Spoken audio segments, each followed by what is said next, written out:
Hey, how's it going, everybody? Welcome to the fourth edition of the weekly Doots Roundup. I am your host, JT, and we've got a whole panel of folks on our Discord stage. We got Orrick up here, we got Super Fizz down here on Zoom, and then we have an extremely special guest from the Orrick Lawfirm, all the way from Sacramento, California, James Wigginton. So we are really, really happy that you could take time out of your busy day to come and say hi to the Mavericks Discord.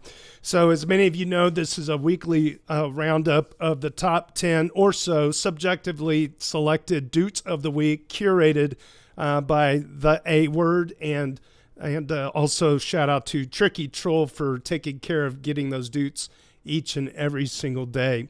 So we've also got the dailydoots.com and let's see, I can switch up here. I got it right there on the screen. You can see, so this is the weekly Doots. Is Hani Abu put this together for us, including our POAP checkout right at the top of the screen. And if you want to go to dailydoots.com and follow along in real time as we cover each and every Doot, that would be great. So I think we're about ready to kick this off. And why don't we just go ahead and kick it off in style? Mr. Eth always says Ethereum, the Holy Trinity. Orrick comes in and gives us the price breakdown. And currently on the weekly candle chart here, it's $1,589. And the ratio is at 6872. And I brought props this time. I don't know if you can see this or not, but all hail the eternal crab, okay? All hail the eternal crab. So for those of you on Discord, you'll have to watch that one in post. This is my cringe look. Can you see my cringe look? What are you talking about, man? I spent hard-earned money on these crab claws just for you. No, I cannot. I refuse to believe that. Well, you're right. They were a gift. They were a gift. They were a gift, actually. It's funny you said that. They were a gift because, whenever you're handling certain hardware wallets out there, you look like you're crabbing it. Anyway, that's my only dig of the day. So I think we are going to zoom through the first couple of things because I know we have a very special guest here with James from the Lawfirm, but it is classic tradition and style that we save the ship post of the week to go first because we want to save the first for best. And this week's ship post of the week goes out to none other than Super Fizz, where he writes to himself, "Fizz, if you can see this, you're in yesterday's daily. Wake up." And then Evil Fizz comes in right after with a big fat dumbass. That is.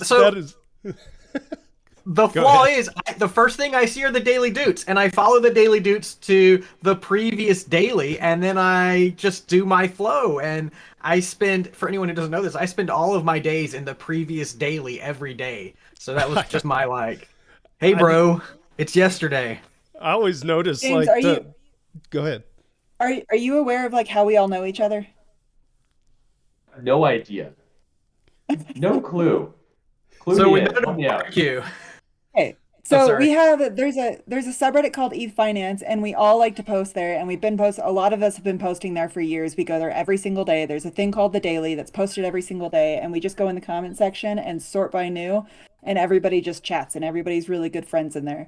And so the daily rolls over every single day, and poor Fizz is always in yesterday's daily wondering why nobody's responding to it. It's because I'm 73. I get to be old. Well, it shows kind of centered around talk it shows how useful the Doot list is, though, because I notice as a moderator that yesterday's daily count rolls over at midnight, except there's always another 15% more comments or so because people start to go back to those Doots holy crap, that was really useful. So I think it's super beneficial to have that little Cliff Note Rolodex of yesterday's alpha to go back into. But yeah, we do see Super Fizz replying to himself a lot in there, it seems like. Well, let's I do that all the time. I go to yesterday's daily And I'm like, there are 88,000 people here and nobody can respond to my post. And then I'm like, oh, that's right. Nobody's here. He's definitely not. I'm the only one who makes fun of myself for doing that because I think everyone does it. Yeah, I've been known to do it too, but I just love that comment. I mean, it was so spot on. Like, dude, you're in yesterday's daily. Wake up. I'm gonna switch up. We're gonna go straight into the haiku of the week by J.S. Tears. Settlement layer, immune to any slayer, best blockchain player. So very good, excellent job, J.S. Tears. Haiku of the week. And then quickly we'll look at Zero Tricks. We decided to add Zero Tricks on this day because what a fantastic service this is. So Zero Tricks on this day, going back to 2016, my Ether wallet announces a Chrome extension. Does anybody use that? That was from 6-7 years ago. Crazy. 2017, Microsoft and Internet of Things platform Mojix announced Project Manifest to track goods using RFID on the Ethereum blockchain. Is that still alive? I mean, Tendermint. Look at this. ETH radiates at $10.60 or 0.01 on the ratio. 2018, Nate Rush and Danny Ryan released version 0.2 of the Casper prototypes. So, yeah, those people were still How's around. that going to go? If we could only go back and tell them, like, hey! Sorry. It stirs up so many emotions when you read these lists. Yeah, isn't it? It does show you that what is here today may not be tomorrow. It's amazing the amount of digital dust in the years gone by, but that's maturing as a platform, right? 2020, ETH thinks outside the box at 161, and then 1 year later, ETH takes off from 1391 to 1325. How about that? That was nuts. And That's every awesome. time that's a great takeoff. Mm-hmm. And then last year, boy, it's just so much stuff. Vitalik Buterin listed technical challenges and possible solutions in moving Ethereum to a single slot finality. I'm not sure what that is or if anybody wants to remark on that. Arbitrum gets updated to lower transfer fees and on and on. So I guess we'll leave it there unless anybody has any comments. Single finality is super easy to understand. I love this post. He's been doing it for years. Say that again, JBM. Yeah. Sorry, I just wanted to say I absolutely love these posts. He's been doing them for years, almost every day, at least any day that there was something significant happening, and they're always so detailed. I mean, mad props to Zero Tricks, Square Off. I love you. Those are so good. Yeah, his site is great too for viewing archives. If you want to check out any date in the past, you can go to eth-archive.xyz. It's usually linked at the bottom of his comments, and it's a useful tool for looking up the type of information that he's compiling for any day. Single slot finality is super easy to understand. I want to say it in 2 seconds. Right now, it takes about 13 minutes to get finality on the beacon chain. With single slot finality, we'll get finality in 12 seconds. That unlocks a whole lot of, like, a world of new things that can't happen yet. Done. Sounds good to me. You have an example of what it would enable? Yeah, cool stuff. There you go. I glossed over because I can't think of anything right now, but I know it's going to be neat. How dare you?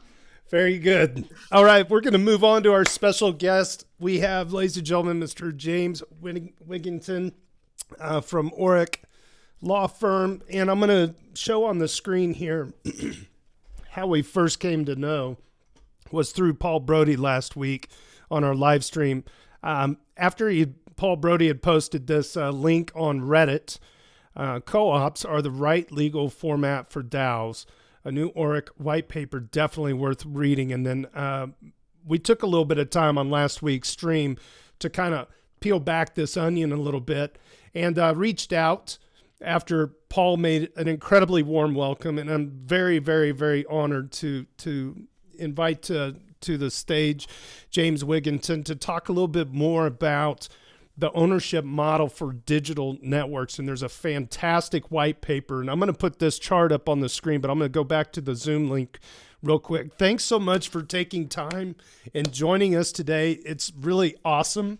If you could give us like just a little brief background on how you came to this spot right here. I mean, you don't have to start back to like two cells came together, but you could go back, maybe, I know you said you had some history with sports and everything like that. We'd love to hear your story. And then how did that bring you into, looking at co-ops and DAOs and the legal frameworks? Go ahead. Thank you. You bet. Well, number one, just let me say thank you so much for inviting me today to chat with you. This is so fun.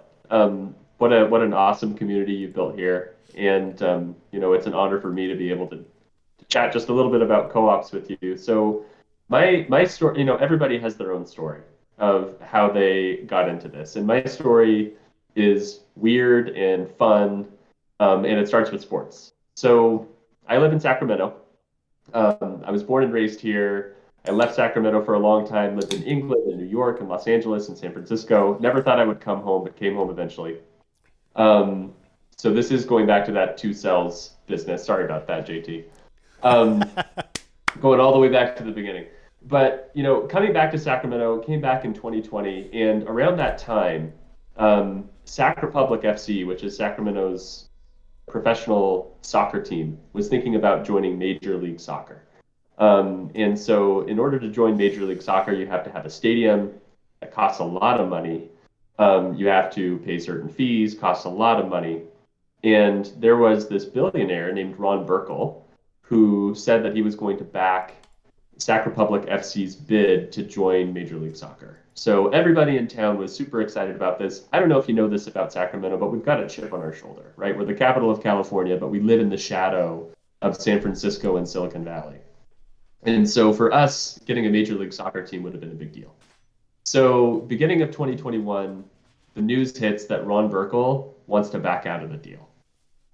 He doesn't want to bankroll our MLS bid anymore, and all of Sacramento is just heartbroken, right? Because we're looking forward to the stadium, we're looking forward to, the sponsorships and all of the fun that comes along with having a Major League Soccer team.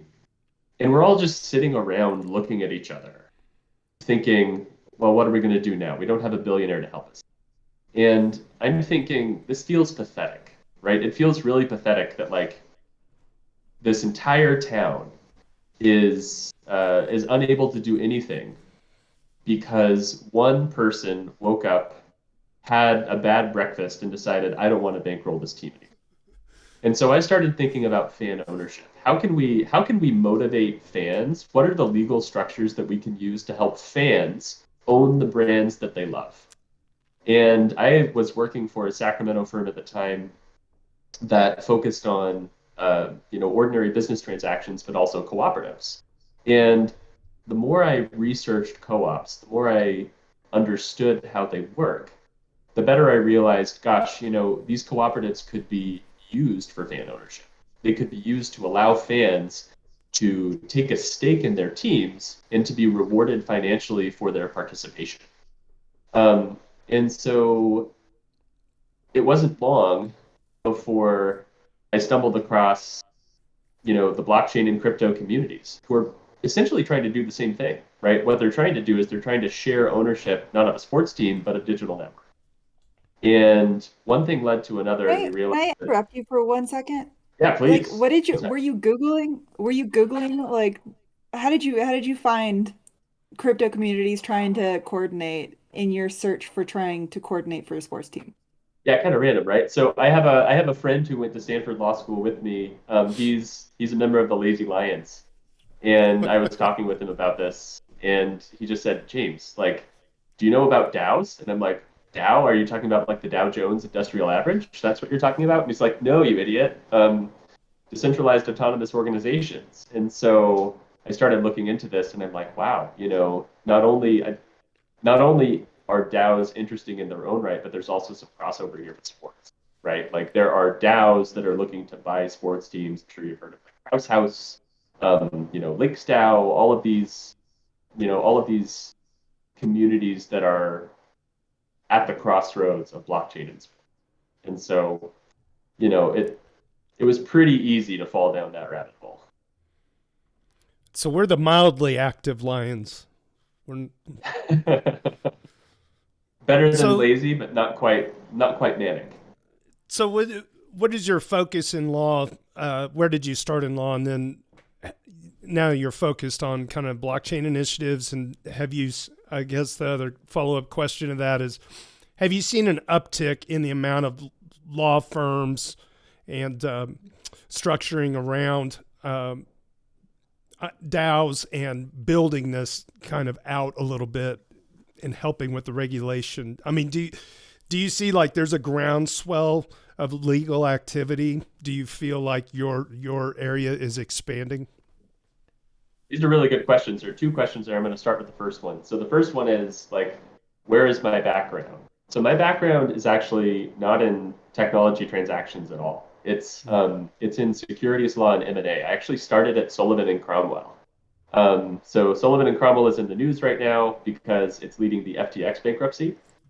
And there's been a little bit of intrigue and controversy around that. But that was where I cut my teeth, right? Doing public offerings of securities, and doing, public and private M&A for, Fortune 500 firms and private equity companies, right? That's where I really started to understand how the securities markets work. And then I left that world for a while. I left Sullivan and Cromwell and went to a much smaller firm because, frankly, the churn, in the big legal world is pretty tough, especially when you've got a family. So I left that world and I thought, I'm never going back. I want to be focused on something that's maybe a little bit more human centric.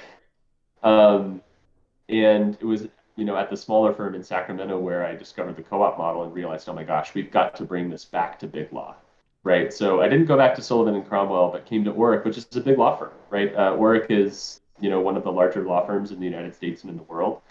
And my goal here is to try to bring those things that I learned at Sullivan and Cromwell and then at the Sacramento law firm working with co-ops into the big legal world.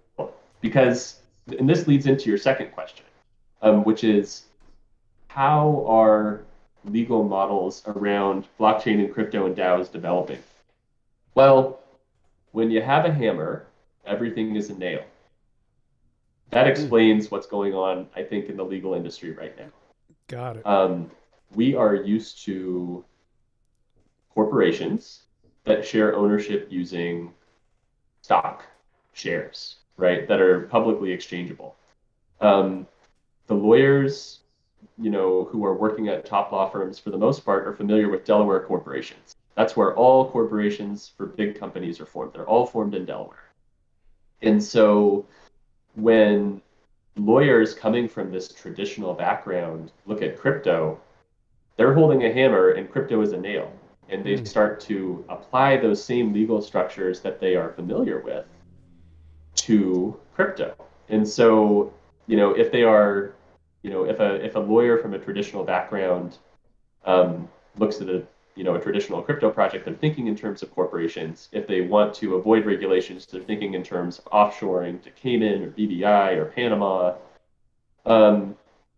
And those forms have a place. Those forms have, they have utility, they have usefulness. But I think what the legal industry really needs to do is to start stepping beyond those forms and looking to the substance of what's really going on, right? So, blockchain, one of like the big undercurrents in Web3 right now is community ownership. And the fact of the matter is a corporation may not be the best vehicle for community ownership. It's really good. Corporations are really good for raising a ton of money and getting something started, but they may not be the best for community ownership. And that's where the co-op comes in. So that's sort of like my 30,000 foot view on all of it.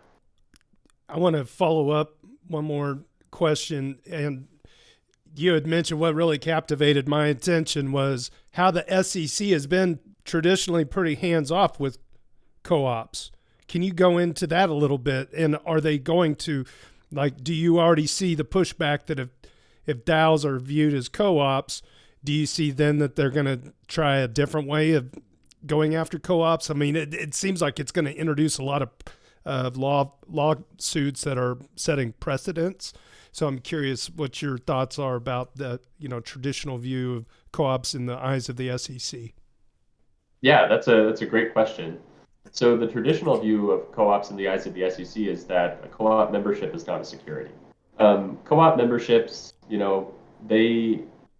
cooperatives. So first of all, let's just briefly explain like what the cooperative does, right? A cooperative is a legal entity just like a corporation, but instead of allocating ownership based on the amount of money that you contribute, cooperatives allocate ownership based on the amount that you participate. So the more you buy, the more you sell through a cooperative. Applying this to digital networks, the more you like and comment and share and post, and the more ownership over the company, over the cooperative you have, right? So that's the key difference between a co-op and a corporation. Is there a standard way that participation is measured in co-ops? No, there's not a standard way. Like in a traditional co-op, like in agriculture or in retail, it's generally measured by, the value of your transactions with the co-op. So like REI, for example, is a really famous co-op. It's got 20 million members in the United States. They sell backpacks, right? And so the way that REI measures your participation is by the dollar value of the backpacks that you buy. But let's say that a digital network is owned by a cooperative. You're not actually exchanging money with the cooperative because, the service is free to you. But there are other ways to measure your participation. Again, you can measure it through, the amount of time that you spend in the app, your clicks, your likes, your comments, your shares, right? So there's no activity? Yes, your on-chain activity, precisely, right? So there's no one way to measure participation in a co-op. But coming back to your question, JT, about how the SEC views this, right? Everybody's familiar with the Howey test. This idea that if you invest money and you expect to get something in return based on the efforts of others, that's a security, right? So the way that cooperatives work, you only get upside if you yourself participate. And so that has been one of like the major legal reasons that the SEC has not held cooperative memberships to be secure, because you only get what you give. In addition to that, cooperative memberships are personal to you. I can't sell you my membership. It belongs to me and me alone. So I can't speculate with it. I can't speculate with my own membership because my membership, I can't sell it, right? And so for those reasons, the SEC says this is not a security, and yet it still gives you all of the same benefits of ownership that you might have if you owned, stock in the corporation. You still get, economic upside. You still get voting rights, and so it makes it a pretty efficient way to distribute ownership without having to go through a registration process. James, what are some examples of cooperatives? Of like what kind of companies or what kind of entities structure as cooperatives? Are you looking for like Web3 cooperatives or traditional? Traditional. Okay. They're all over the place. Co-ops are all over the place, and they're like literally right under your nose, and you don't notice them. Every credit union is a cooperative. A ton of agricultural companies are cooperatives. So like Blue Diamond Almonds, Sunkissed Oranges, Ocean Spray Cranberries, all co-ops. Land O'Lakes Butter, right? Those are all co-ops. REI is obviously a big co-op. A lot of utilities are structured as co-ops. So if you live out in the country, odds are you buy your electricity from a co-op. A lot of insurance companies, like every single mutual insurance company that you've ever seen, that's a co-op. And even some of the institutions at the beating heart of Wall Street are cooperatives. I know you wouldn't expect to find a cooperative at the heart of Wall Street, but DTC, which is basically the company that settles all security transactions in the United States, is structured as a co-op, and it's owned by broker-dealers. So cooperatives they're everywhere. I just learned, like this call just now, I just learned that co-ops could be for-profit organizations. I always assumed that they were like non-profit sharing vehicles. So that's just really an interesting take for me. They're totally James. for profit. Yeah. Hi, James. I'm Doubtstars. I have a question. I was trying to get Fizz to ask it, but how does it work for a co-op if your membership is based on an NFT sale? Because you said a membership in a co-op can't be sold, but yet NFTs can be sold. So would there have to be sort of an adjustment based on how a DAO is organized? That's a really good question. So, NFTs can serve multiple functions within a cooperative. So an NFT could represent your membership. It could almost serve like a membership certificate or like your Costco card, right? If you're a member of Costco, you have a little Costco card that you show when you enter the door, right? An NFT could serve in a way as, your Costco card. An NFT, when you think about it, is also a form of a utility token. It's just a unique utility token, right? It is something that is that has value, that is consumptive, right? Because you like to look at it. It's a symbol of being a member of a community. And so in a cooperative structure, the NFT could be something that you can't sell because it represents your membership. Or the cooperative might exist in order for you to be able to buy and sell and trade NFTs. So for example, I could join a cooperative and I could have a cooperative membership, and the purpose of the cooperative is to create a community where people can create art and they can purchase it and sell it. And to the extent there are any fees generated by the purchase and sale of those NFTs, those fees could go back to the cooperative and then be distributed out to members based on their participation, right? Based on the number of trades that they have or based on the number of revenue that they generate. So there's a lot to unpack in your question, but there's no one way that an NFT might or might not fit into a cooperative structure. Just out of curiosity, do you get involved much with soulbound tokens? Are you familiar with that?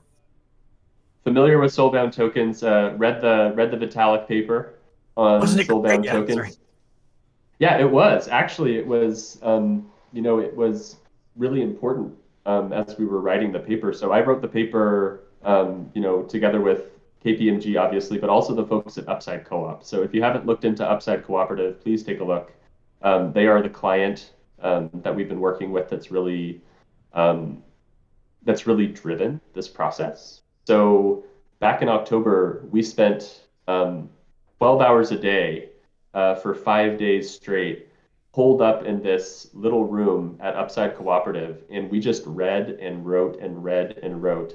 And the Soulbound article from Vitalik and Friends was really central to our thinking, right? Because there's some things should be sold, right? There's some things that should be freely exchangeable.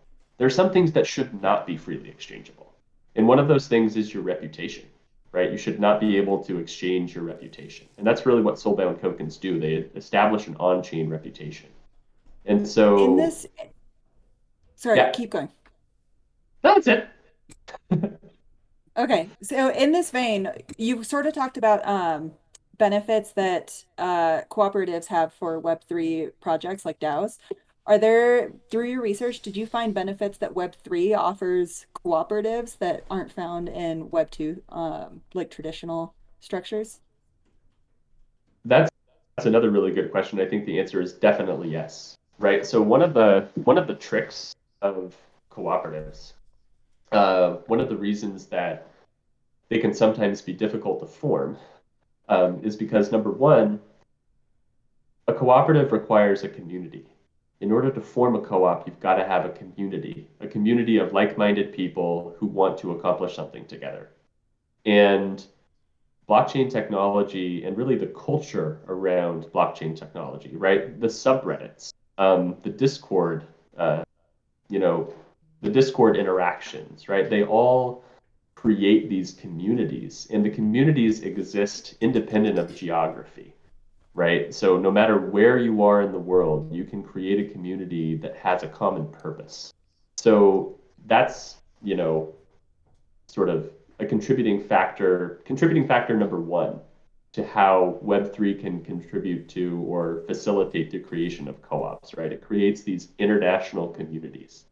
I would say number two is the ability to fundraise and to keep track of transactions on a distributed ledger, right? So fundraising has always been difficult for cooperatives because people who join co-ops aren't generally like, the who's who of the world, right? These are normal people who may not be accredited investors. They may not be super rich, right? And so one of the inspirations behind my work was Constitution DAO, right? Constitution DAO was incredible because they raised, $47 million in 5 days, and the average donation was $200.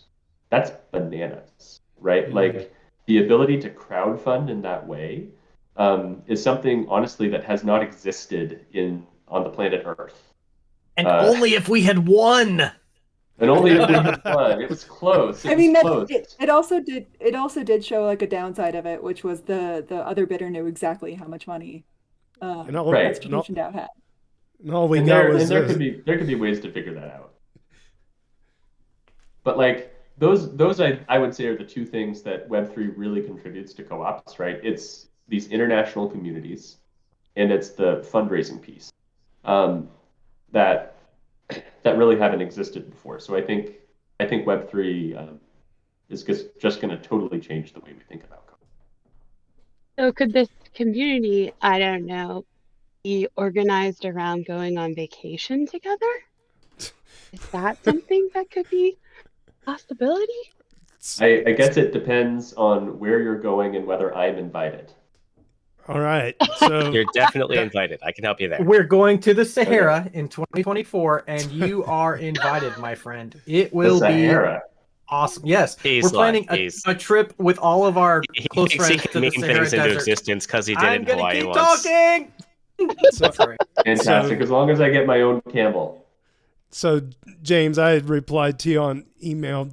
We formed a DAO in the state of Wyoming, Luau DAO LLC, and we had NFTs minted. And then what was really cool about the DAO was that everybody could go on vacation anonymously that wanted to go. If you shared your name with the group, that was up to you. But literally, everybody was like, we were purchasing group plans for things to do in Hawaii, and the DAO was paying out of an LLC bank account. And then the hotels, everybody like booked their own tickets to all the different things on their own. So you have this whole group of people that co-purchased a vacation package without really needing to register with anybody.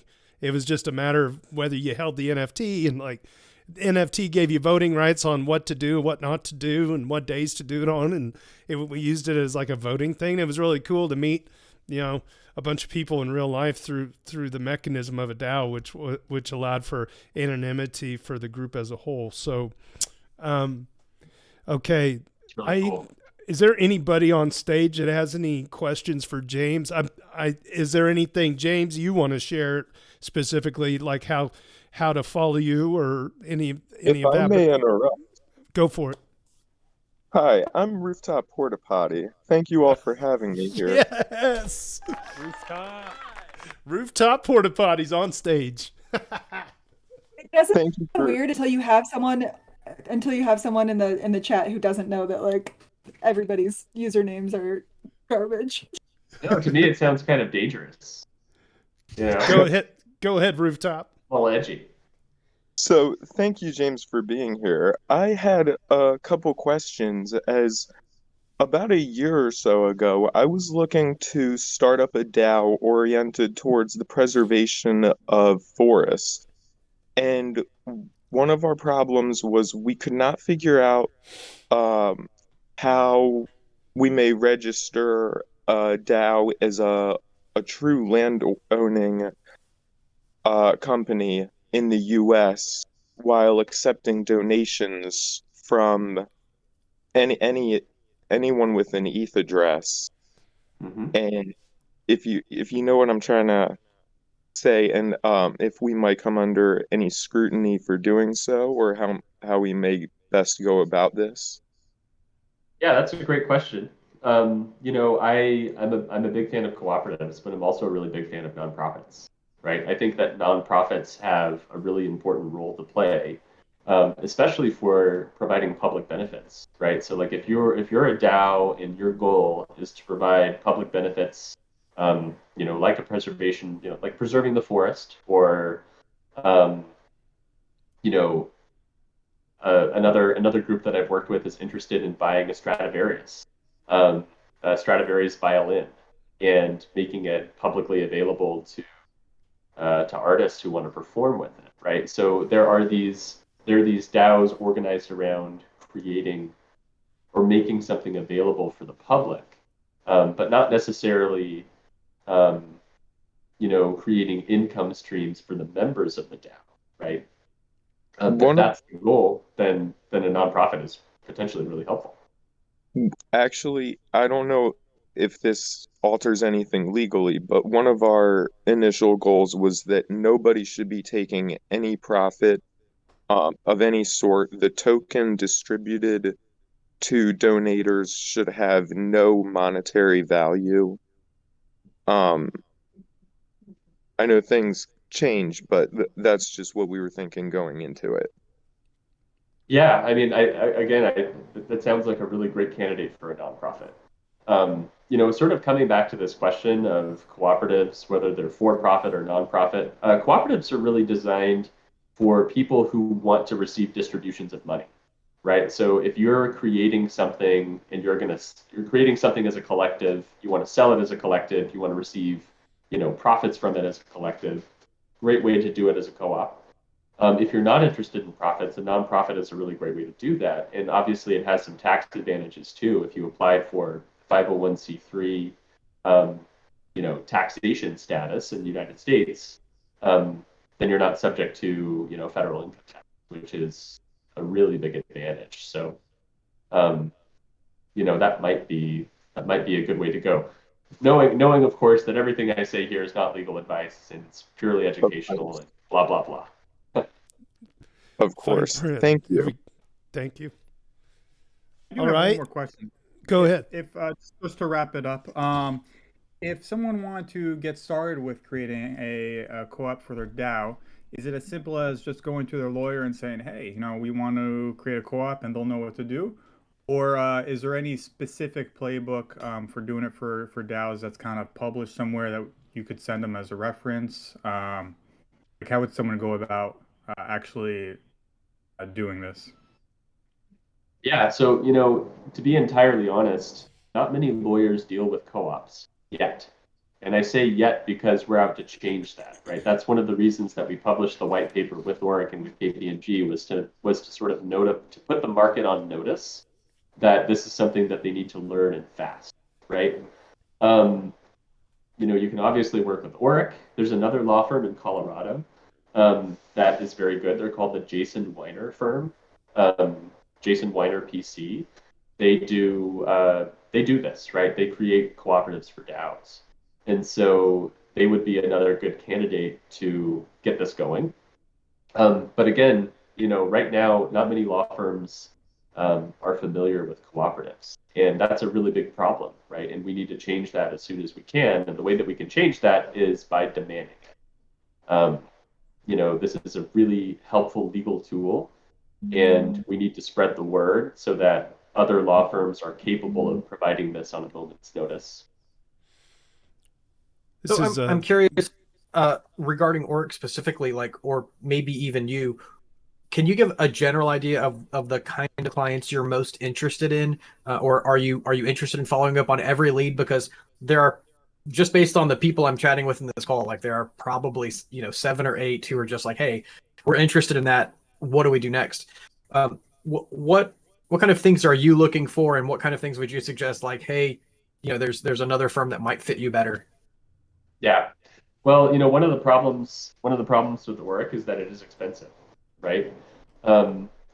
And that's not the easiest thing to deal with, both as a client and as a lawyer, right? Like what I would like to be able to do is to be able to help everybody.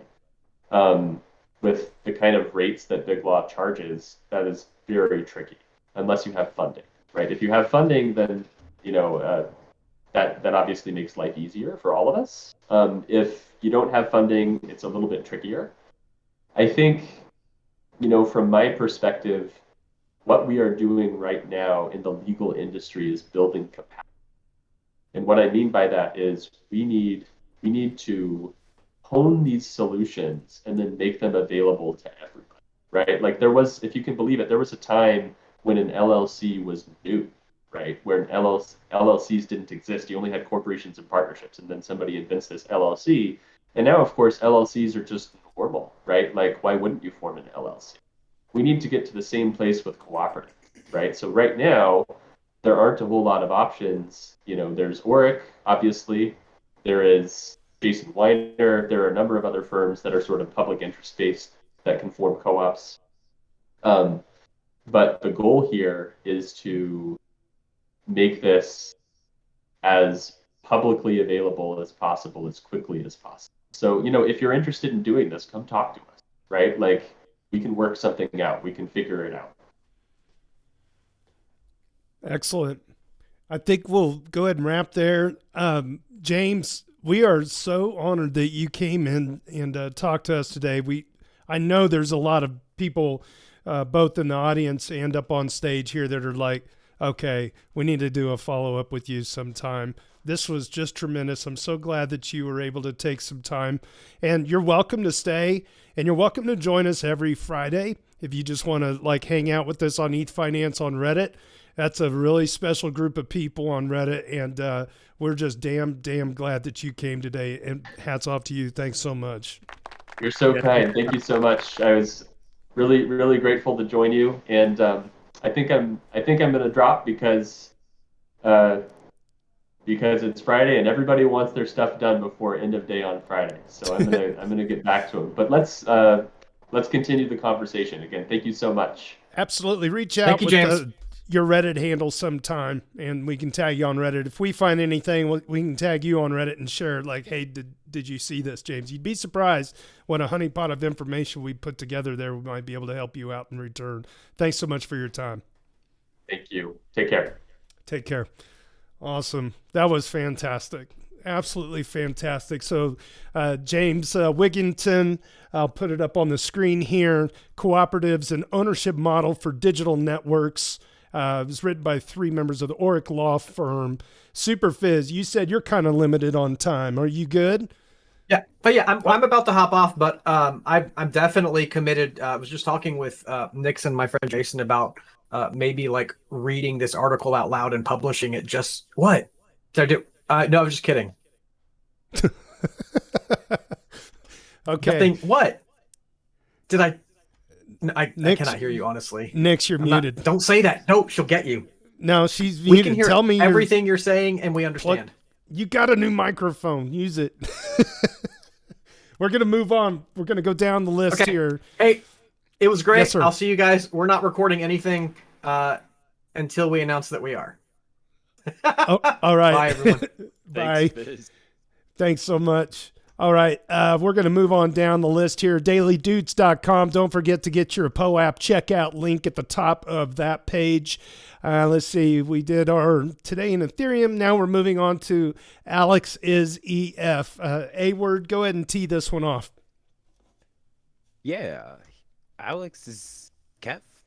Has a explain like I'm 5 for the Ethereum KZG ceremony.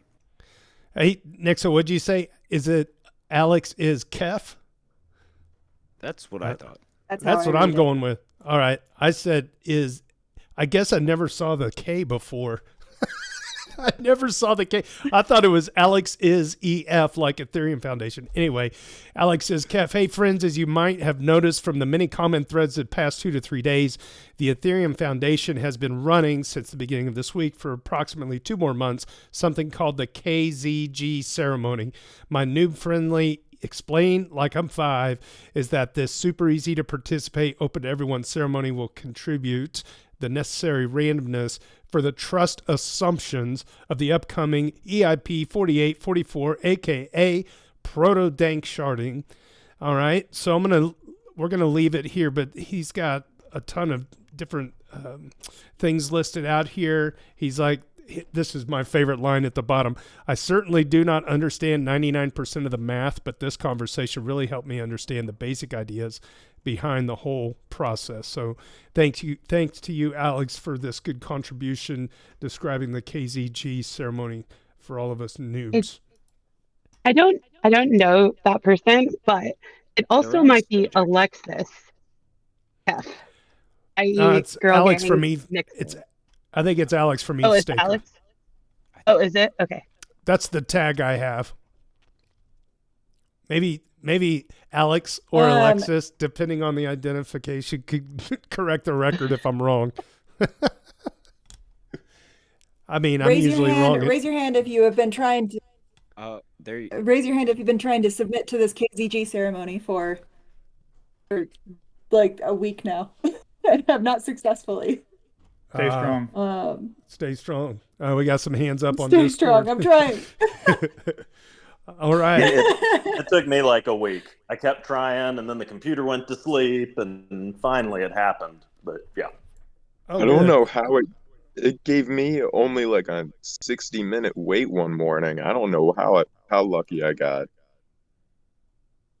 That tab has been open in my browser for the entire time since it opened. I think when I first opened it, there were like 100 people in the lobby, and now I've seen 3,000. I think it's like 1,800 now. I'm just never getting included. Yeah, the numbers are insane. What is the tally at right now for completed? That's a good question. I'm gonna try to look it up while we talk about the next one. Talk about the next one. Good job. All right, thank you, Award. It's currently 22,000. Wow. Ayo. Award, you ready for the next one? Bob Rossi, is that where we're at? Okay, go ahead. Yeah, sure. January 21st, Bob Rossi is familiarizing themselves with Linux for the start of their staking journey. Very good. I'm going to go back to, so Hani Abu's got it all written out here for us on dailydoots.com. Fantastic. Public. Here with us too. Oh, good. Oh, yeah. Bob's Can we talk for a second? Sure. Can we talk for a second how awesome Hani Abu's organization of all of this has been? Yes. I'm stoked on it. Yeah, it's fantastic. Actually, we could get a few cheers on that. Building it out more. Yeah, it's amazing how we started this a month ago, and now we've got like a pretty well fleshed out system. So Bob Rossi, public accountability update on my staking journey with Benito 2030. After an appreciated pep talk last week, I took a few hours this week to continue to familiarize myself with Linux, namely the terminal. Found a random YouTube video to just follow along with and type through some basic commands. I think this has been helpful so far because my first attempt at all this, I just jumped into a staking guide with literal zero understanding what was going on with the terminal. It was an unnecessary stressor knowing one deviation from a guide and I'm screwed. And goes on to say the Coin Cashew guide. There's some links to some different things here in another video available on YouTube for anybody that potentially wants to get into staking. Very good, Bob Rossi. I love this. The command line interface is the single most intimidating part about staking because most staking methods still require some interaction with command line, and just knowing like basic commands kind of gives you an idea of what you don't have to know, because even like I've been through the rocket pool setup a bunch of times now, and I don't know a lot of the commands there, but I also know what I don't need to know. I know what I can go through and what I'm not going to screw up. And knowing just basic commands like how to update things, what pseudo means, and just like how to ask for help on the command line is extremely helpful in settling your mind. Fantastic. Yeah, absolutely. I could resonate with the exact same experience to where I just had this nook in the corner and this crippling fear that if anything happened, then it was just like, well, I don't know what I don't know. So any deviation from a guide and you really are just kind of shooting in the dark. So I had this exact same experience. So it really resonates. Anyone who needs any help, feel free to DM me. You're gonna have to change your name on Discord from I'm new here to Rooftop Porta Potty. Only the name Rooftop Porta Potty resonates. Trust in my world. All right, I'm gonna have to do that. All right. Yeah. JT, if I could just say really quick. Yeah, Bob Rossi in the house. Here we go. I'm breaking my voice virginity here, I think. Hey, Discord. all right. So, appreciate it. Yeah, just to say that was really. I had bought the stuff to start months ago, and I did. I just went through a guide, and well, all the guides are great. It does just feel like you're copying lines of code or whatever, and it's without understanding what it is. So I think it's important to get some feeling there of what's going on, because it did create a huge like imposter syndrome for me at the time. I'm like, geez, like what I think I know, and then I see this and I'm just totally starting over. So I'm excited, and I'll say I guess shout it out. I'm trying to post it maybe once a week, and I'm tagging some people. I know Lightfoot now is kind of working through it just to get public accountability and keep going, because if there wasn't support, I think, in people pushing, I don't know if I'd go through with it or not, or you kind of fall out of it. So I love it. 21. Go ahead. I don't think that like command line will be necessary for very long in staking, and I think that like getting familiar with it, getting comfortable with it, being able to do it now, it's gonna like be some serious OG points. And having staked, having had to use a CLI, because I don't think that will be necessary in a few years when people will be using a lot more user interfaces that are much more accessible. Yeah, nice node looks fantastic. No, I hope so, because anything to make it easier, the more people you get involved, the better it is for the network. So yeah, fingers crossed. Yeah, we're getting there. We're getting there. All right, A word, ready to rock and roll? Yeah, we had January 23rd. Ologri the Bard discusses NFT tickets. Let's see. I got to switch views. All right. So I think the form of NFTs ripe for the next bull cycle will be different. Just as Web 2 innovated on Web 1 by adding interactivity, I think we'll see the same occur for the next wave of NFTs. Gone will be the hype for profile pictures, and will transition towards NFTs with steady demand and which produce revenue streams. I don't think the infrastructure will be their next bull market for real-world asset NFTs like car or house deeds. Governments already have systems for those, and even if it would reduce their costs, that isn't a metric that they are optimizing for. So I'm looking at informatic use cases of the blockchain that can remain in the digital realm to the point of delivery. Chief among these are live events or NFT ticketing. Live events occur on a regular basis, and the total addressable market cap here makes the art market blush. I particularly like this use case because it serves everyone better except the existing parasitic middleman. And I'm gonna stop right there, because that is such a major punchline in the world of ticketing for concerts, in light of like all the hullabaloo around the Taylor Swift ticketing with Ticketmaster, and it was an Access Live events or whoever's kind of got the union on all of the major AAA acts, not to mention sports ticketing. Logri, this was, you seem to do this every week to us, and you, you always bring like just so much fresh content. I don't know if you want to chime in on this. Yeah, so the rest of the post goes into what those advantages are. There was a few people that replied, one of which took the devil's advocate point of, look, this monopoly company that you're trying to fight is never going to let you succeed at this, right? If a venue decides to sign up for your NFT ticketing thing, they'll just withhold you from the Ticketmaster service and say you like violated your terms of service with them and like lose all your customer share, and they'll abuse every power they have in order to retain their monopoly. My general answer to that is, yeah, every argument you just made can be said for ETH or stablecoins or any monetary policy or any tech advance ever, right? But we see over the years that despite them not wanting us to win, right, we are slowly eroding their power bases, right? You see banks today. I saw one last week where a bank issued tokenized shares.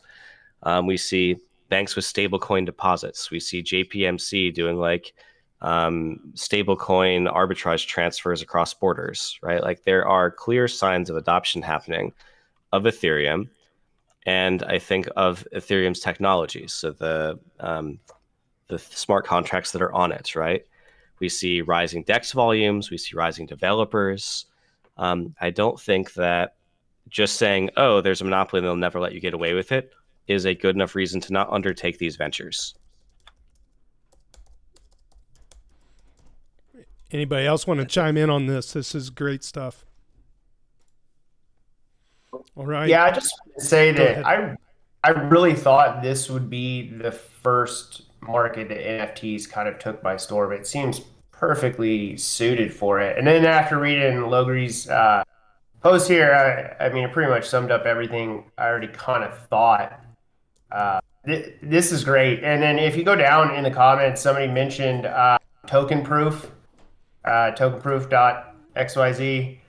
That looks amazing. I mean, and to defend Logri, these ticket companies and stuff, they're going to want to do this because it makes them more money too. And it makes their whole system more trustworthy. I mean, everybody hates Ticketmaster, right? So it makes their brand better. And I think all it will take is like a few small venues to just cut out Ticketmaster, and then they end up getting more profit from it. And then more venues will do it, or at least push Ticketmaster to embrace the technology, so to speak. Yeah, I was thinking the same thing.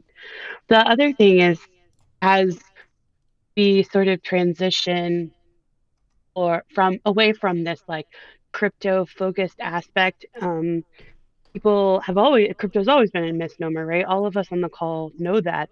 And so when we focus more on the blockchain technology and when we focus more on the Web3 aspects of basically the decentralization of the blockchain, it's really going to open up these opportunities like Logri talked about, or entities outside of Ticketmaster, these very traditional entities, just like TradFi, do have an opportunity. And even like talking back to the call earlier today, aren't the Green Bay Packers a co-op? So like, these sports teams can really sort of take this co-op methodology possibly into the future and use that for their ticketing. Yeah, it's a big nut to crack. I think people are kind of tired of it, and to just say, well, they're always going to be here, it's not worth fighting. It's like, that's history proves otherwise. If there's enough demand to move away from one system to another, eventually it'll happen. Hey, on a side note, I believe Alex is on stage. Did you want to chime in? And we all apologize, especially me, if it's Alexis and not Alex.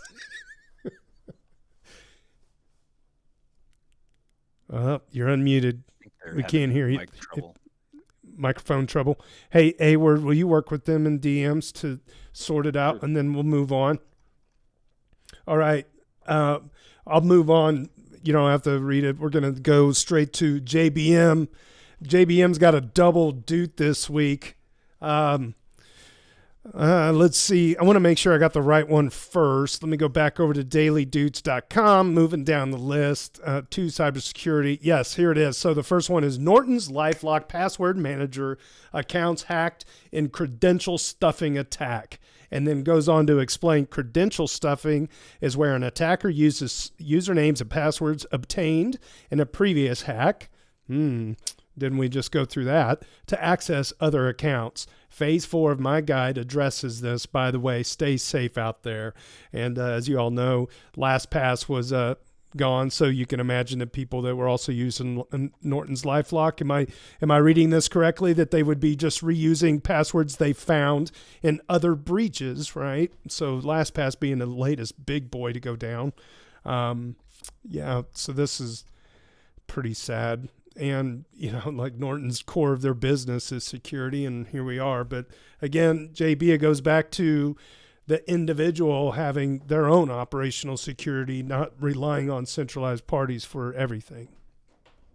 Yeah, I mean, there's nothing Norton could have done about this. I just wanted to bring to light that you shouldn't be using the same usernames and passwords across, multiple sites, because they will take those credentials, say they were stolen from a totally different website, like maybe your bank. And then they'll go over to Norton's LifeLock and they'll just try those. They'll run like a brute force type of thing where they just try all those passwords or usernames and passwords and see which ones let them in.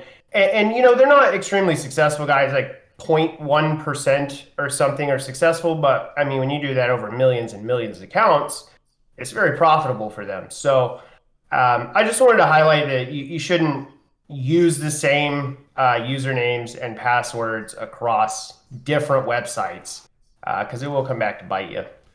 And then his 5-part guide is available. Is it caches.xyz? Is that where they can find the rest of your guide?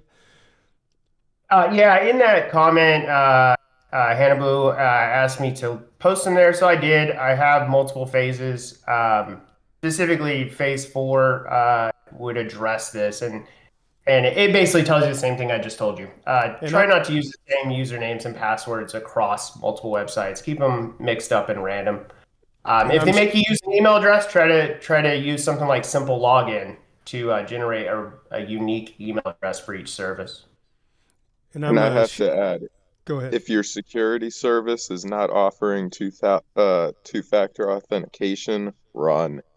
Mm-hmm. Yeah, that's true. And that's also in the guide is to, obviously enable two-factor authentication on anything you can. But there's nothing Norton could have done about this. I just wanted to bring up that, hey, hackers do this. They take databases from previous hacks and they try them on other sites. And so just don't be one of the 0.1% that gets caught with that. On a side note, JBM, I did a history check on you.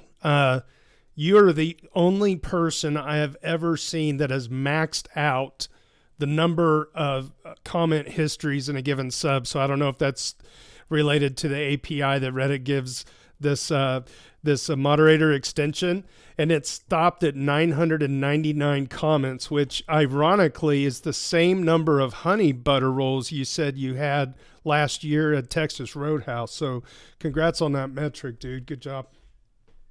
Thanks, man. I appreciate that.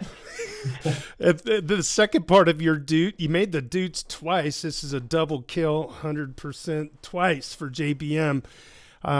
Goes to tell us that the Mac OS and iOS bros stop watching Super Fizz reruns and update your Apple devices now. More security updates, more kernel vulnerabilities patched. Mac OS 12, Mac OS 13, 15, 16, and 12.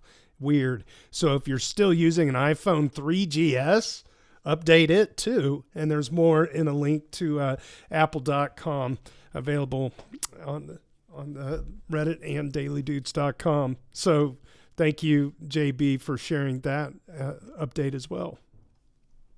Yeah, my pleasure, guys. iOS 12 is kind of weird, but I guess Apple found out it was being actively exploited. I didn't know anybody was still running 12, but if you are, update it. You probably haven't seen an update in like 5 years, but do it now. All right. Let's see. We're going to move on. A-word, you ready? Yeah. Yeah, I'm ready. So I've got a little report back. So our good friend Alexis sends his hello. It is Alexis. Yeah. All right. I was right, although not a girl, but still. I always read it as Alexis also, to be fair. Well, it's not Alex from Eat Staker? It's not. It's not. I mean, to be clear, I didn't ask if it was a male or female. Just that's how you pronounce the first name is Alexis, and they say hello, and that they will see everyone in Eat Denver. Super excited to meet everyone. Well, fantastic. He says male.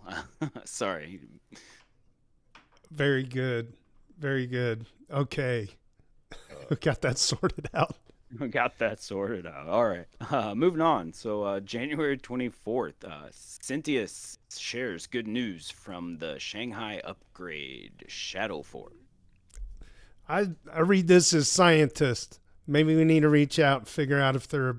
Oh, yeah. This is the fun part of meeting everyone, right? You finally get to know how to pronounce all the names. Assuming DevNets run for another month and then the 2 public test nets are spaced 3 weeks apart, that would put end March for Shanghai. If DevNets are run for 2 weeks and then the 2 public test nets each spaced 2 weeks apart, Shanghai date would be early March. Either way, Shanghai in March seems increasingly likely. Just my own guessing, nothing official from the core devs on a date yet. So that's pretty good. That's neat. Nice. I hope that we can get a core dev in here sometime. I could pick up a couple maybe. It'd be neat if we could be really cool. Grab. I'll do some checking around. I know a couple of them. Anybody has any leads on core devs?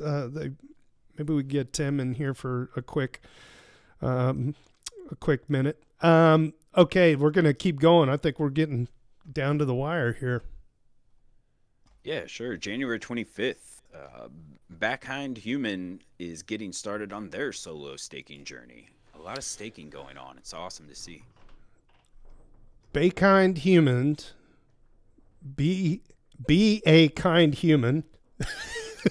That sounds better? Probably. We're all in this together. I'm a long-time hodler. At the moment, I have most of my ETH staked with Coinbase. With withdrawals coming soon, I figured now is a good time to explore solo staking since I'm not tech savvy. I feel solo staking is a little out of my comfort zone. I looked into using Dapnode and Rocket Pool. After looking at tons of videos and guides, I decided to try the Rocket Pool route. I followed this guy's YouTube video and it opens up. I wonder who this is. Wow, 41 subscribers, 1.1 thousand views. Lee M? Oh, got a Pooley Bird. Wait, it's like a Pooley Bird MF or combo NFT on there. I was able to follow along pretty good, and now I'm officially running a node on Rocket Pool's testnet. I'm surprised it's actually working. With that said, I feel like I'm missing so much understanding of what is really happening with my node. All I know is I followed a bunch of copy and paste code into the terminal and got it to work. Did I secure my device enough? Did I set up SSH that I have no idea how to use? Is my firewall set up? What is my computer going to do when I lose power? At this moment, I'm a very dangerous ETH staker. There's so much I need to learn in order to trust myself with staking real ETH. I wish there was some kind of staking class I could attend. I'm going to keep learning as much as I can until withdrawals are enabled. Once that happens, my ETH will go back go to the safety of my hardware wallet until I feel 100% comfortable staking on my own. Thanks to every one of you that help guys and gals like myself. Cheers. Great post. Fantastic post. Yeah, I don't know if anybody wants to add to that. Yeah. Oh, just like really goes to show almost like the definition of our sub, right? It's like that experience is so cool. Mm-hmm. Yeah. Well, I think I mean, it's just making me so excited for the Stakeathon and for starting to work on that project and getting that kicked off. Which, for those of you that don't know, there will be a kickoff event next Wednesday where we're going to start talking about like Stakeathon and what that looks like. And if you don't know about Stakeathon, like there's the Stakeathon channel. We got close to 20,000 DAI from eStaker to build out a rocket pool node operator educational material. And so I got the project approved. And so we're going to start working on that. So if you're interested, come next Wednesday. For those of you that are listening, come next Wednesday. The event is tagged in the Discord. Thanks so much, That's Doubtstars. at 6 o'clock on Wednesday is when that call starts. All right. We got anything left? I think we're down to the wire here. All right. Looks like we're going to wrap up this edition of the Ethfinance Doots Happy Hour. Make sure you jump over to dailydoots.com where you can look at the show notes for all 4 weeks that we have currently. Make sure you subscribe on YouTube. And even better, if you got a Twitter handle, please share it out across the landscape. This is just for fun for our community, and hopefully we can educate some people along the journey. Don't forget to mint your POAP for this call, also available at dailydoots.com. My name is JT, a.k.a. JT Nickel on Reddit, at ProDJKC on Twitter.